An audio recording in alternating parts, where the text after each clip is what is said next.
విద్యుత్ ఉద్యోగులకు ఫిజియోథెరపీపై ప్రత్యేక తరగతులను నిర్వహించారు. నిమ్స్ హైదరాబాద్ నుంచి వచ్చిన ఫిజియోథెరపిస్టులు అవసరమైన ఎక్సర్సైజులు చేయించి అవగాహన కల్పించారు. విద్యుత్ సూపరింటెండెంట్ ఇంజనీర్ సిహెచ్ రమేష్ సహకారంతో గురువారం తెనాలిలో విద్యుత్ ఉద్యోగులకు నిమ్స్ హైదరాబాద్ ఫిజియోథెరపిస్టులతో ప్రత్యేక తరగతులను జరిపారు. నిమ్స్కు చెందిన డాక్టర్ రమేష్, డాక్టర్ సంతోష్లి కార్యక్రమాన్ని జరిపారు. విద్యుత్ రూరల్ డిఈఈ విశ్వనాథం పర్యవేక్షించారు. నా పేరు విశ్వనాథం అండి. నేను Tenali deputy electrical engineer rural.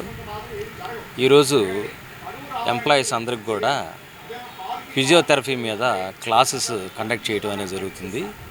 ఇది మన హైదరాబాద్ నుంచి నిమ్స్ నుంచే హాస్పిటల్ నుంచి ఈ ఫిజియో డాక్టర్లు వచ్చారు. వీళ్ళు ప్రజెంట్ ఎంప్లాయీస్ పడుతున్నటువంటి మానసికంగా, శారీరకంగా ఈ రుగ్మతను తొలగించడానికి ఫిజియోథెరపీలో రెమెడీస్ క్లాసెస్ కండక్ట్ చేయడం జరుగుతుంది. అలాగే సెల్ ఫోన్లో మాట్లాడితే ప్రాబ్లం, దాన్ని కూడా వీళ్ళు రెక్టిఫికేషన్ చేయడం జరుగుతుంది. కొంతవరకు ఈ ఎంప్లాయీస్కి ఉపశమనం కలిగించేటువంటి ఎక్సర్సైజులు అలాగే రెమెడీస్ కూడా చెప్పడం జరిగింది. ఇది మా ఎంప్లాయీస్కి చాలా ఉపయోగపడుతుందన్న ఉద్దేశంతో కండక్ట్ చేయడం జరిగింది. ఇది మన ఎస్సీ గారు, గుంటూరు ఎస్సీ గారి ఆధ్వర్యంలో